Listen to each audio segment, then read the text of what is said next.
Graça e paz, meu querido irmão, meu dileto amigo. Voltamos mais uma vez no dia de hoje para compartilhar de novo da palavra de Deus com os que me ouvem nesta hora.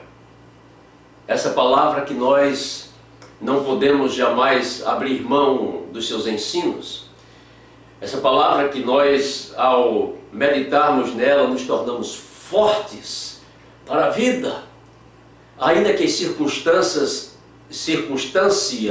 apontem para desastre, para tristeza, para destruição. Palavra de Deus, quando firmada em nosso coração, nós nos lembramos de promessas maravilhosas, de segurança, de vida, de paz e de vitória, concedidas por Deus àqueles que creem na sua palavra.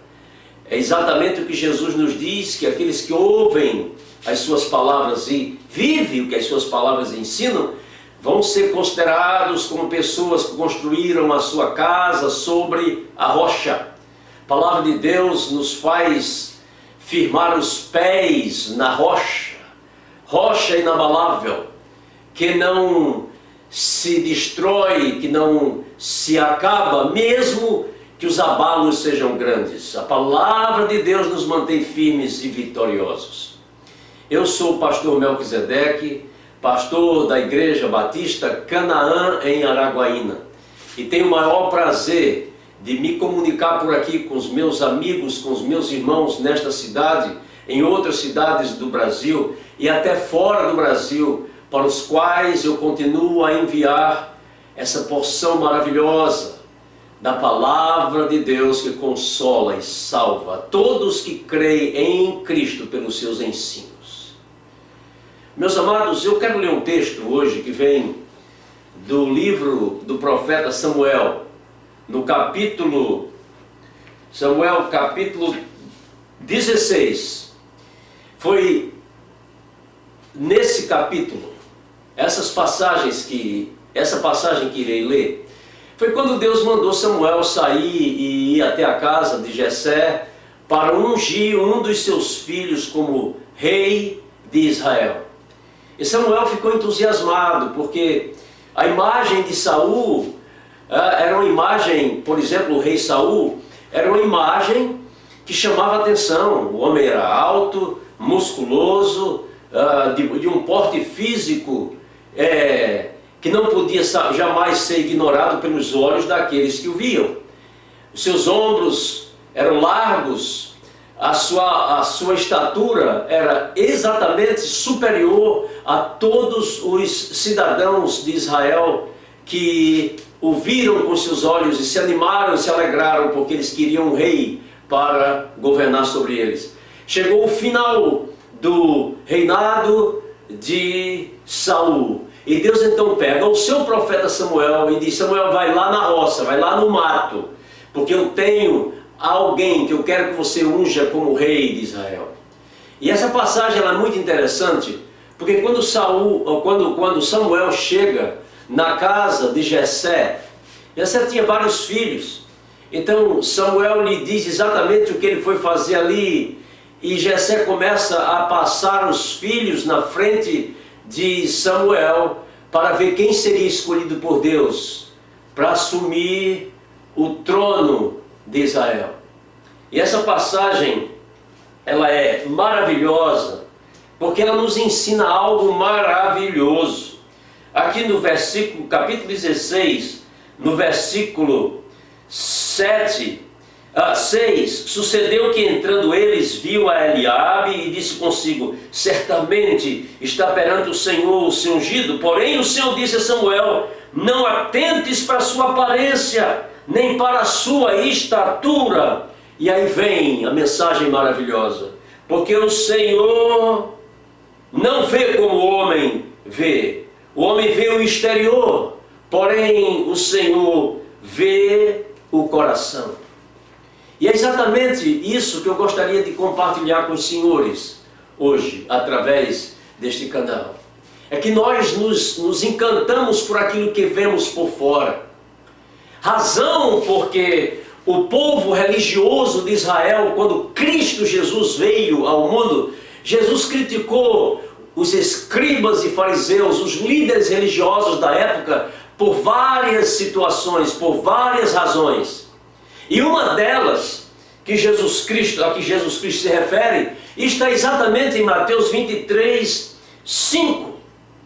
Quando Jesus critica os fariseus por fazerem uma exposição exterior daquilo que eles queriam demonstrar aos homens que os viam como sendo pessoas zelosas das coisas de Deus. Eu não sei se você já ouviu falar uma palavrinha, muitos com certeza já, chamada filactério.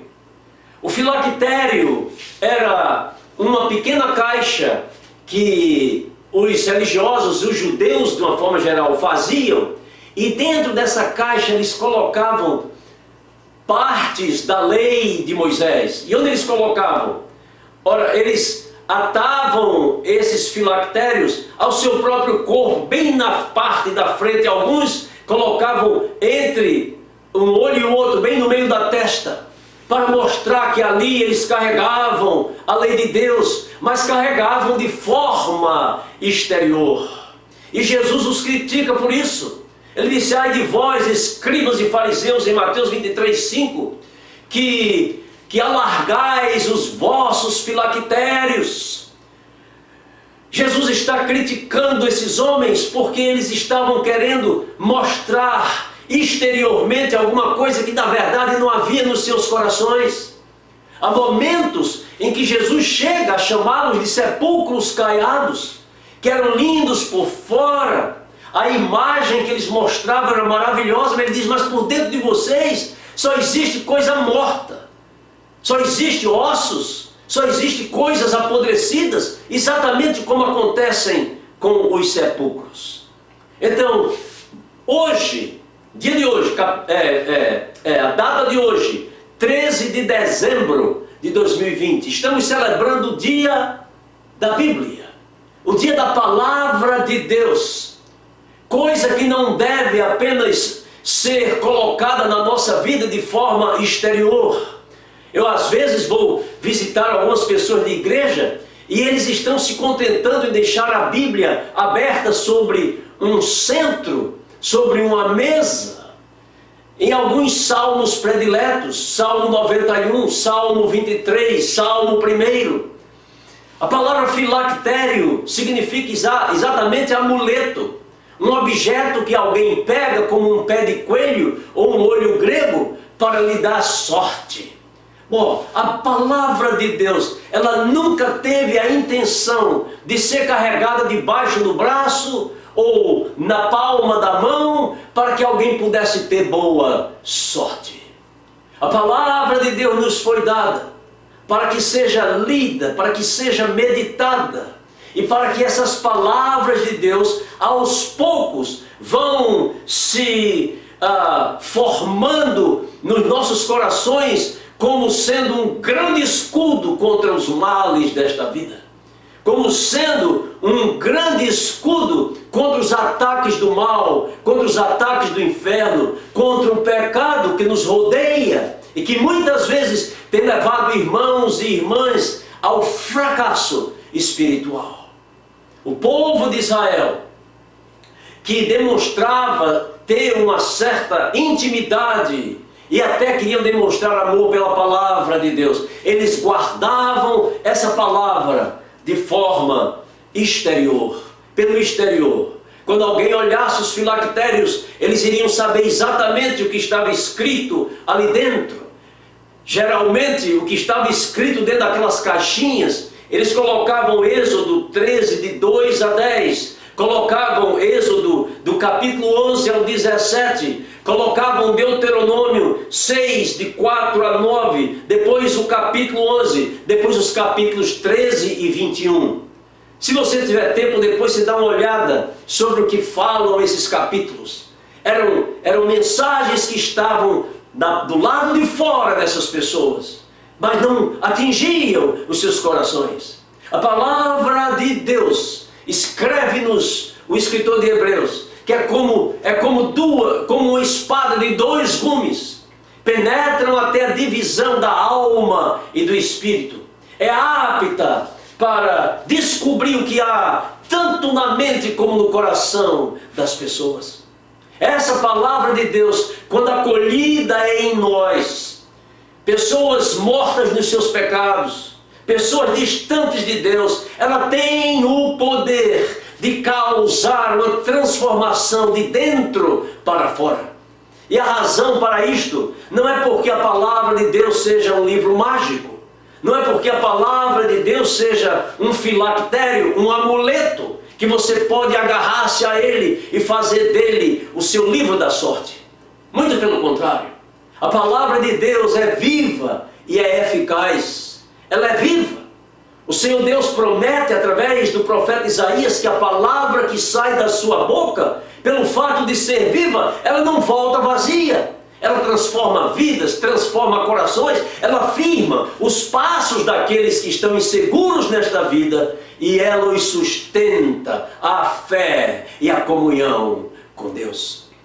É isso que a palavra de Deus nos faz. Não é por fora, é por dentro.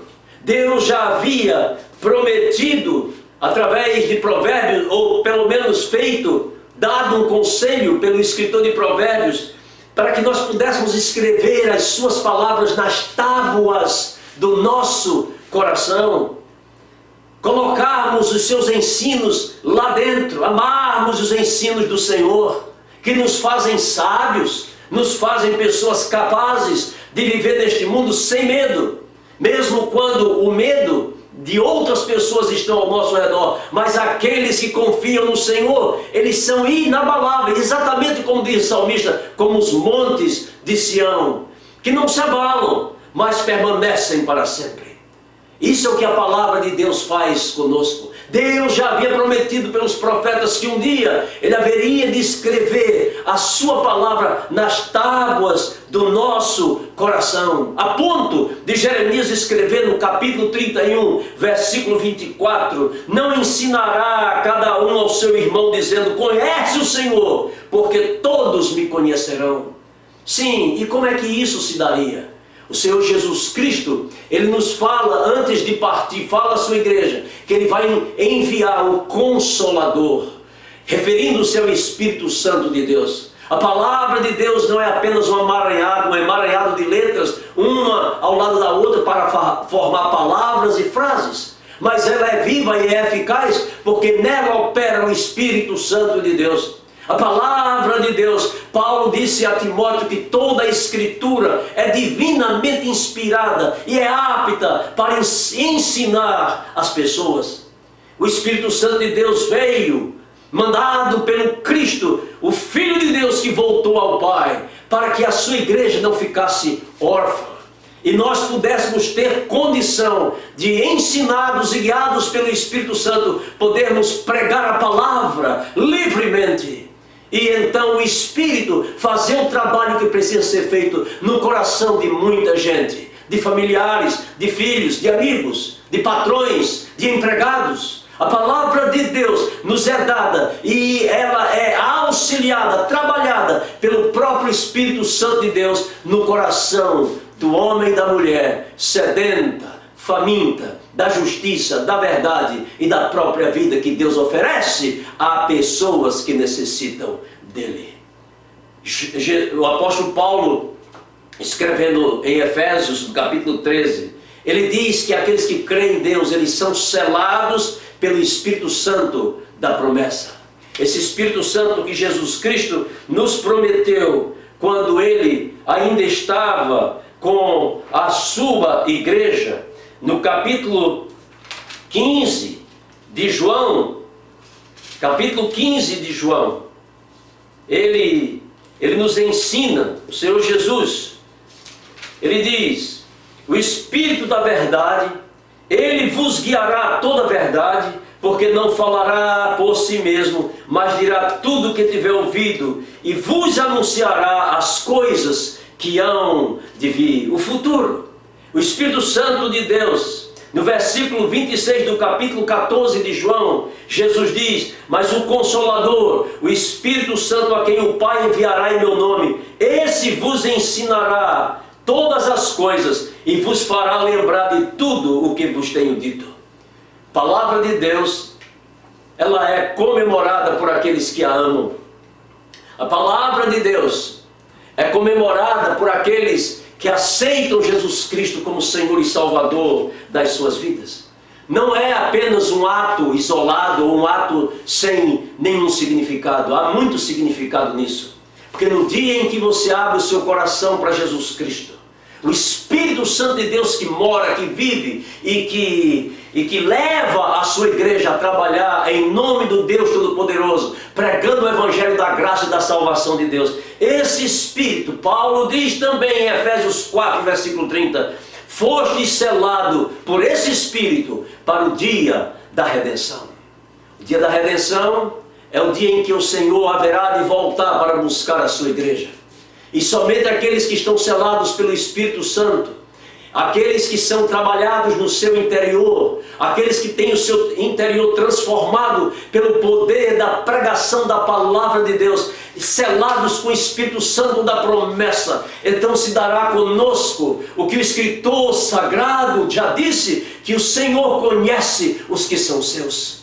Deus conhece todos aqueles que foram selados com o Espírito Santo da promessa, que amam a sua palavra e que guardam a sua palavra no seu coração. E assim, eles são regidos pelos ensinos dessa palavra e são levados adiante, guardados exatamente por esses ensinos, impulsionados pelo Espírito Santo de Deus, para viver uma vida que honre, que glorifique, que exalte o nome do Deus Todo-Poderoso, que faz nascer no coração de pecadores confusos, perdidos, a própria vida, pela presença do Espírito, que faz com que a palavra se torne em nós algo maravilhoso, poderoso, que nos guarde de pecar contra Deus.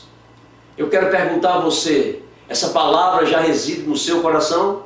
Já rege os seus pensamentos, guia os seus passos? Se não, ore comigo essa oração. Senhor Jesus, eu o convido para viver e para reinar em minha vida. Eu o aceito como meu Senhor e Salvador. E de agora em diante, eu quero viver uma vida que honre o Teu nome, guardando a Tua palavra e fazendo o que o Senhor deseja que eu faça, não somente para o meu bem, mas para a salvação de todos quantos eu puder alcançar com a pregação da palavra que transforma e dá vida. Eu oro no nome de Jesus. Amém. Ora, que Deus o abençoe e o guarde. Glória a Deus. Amém.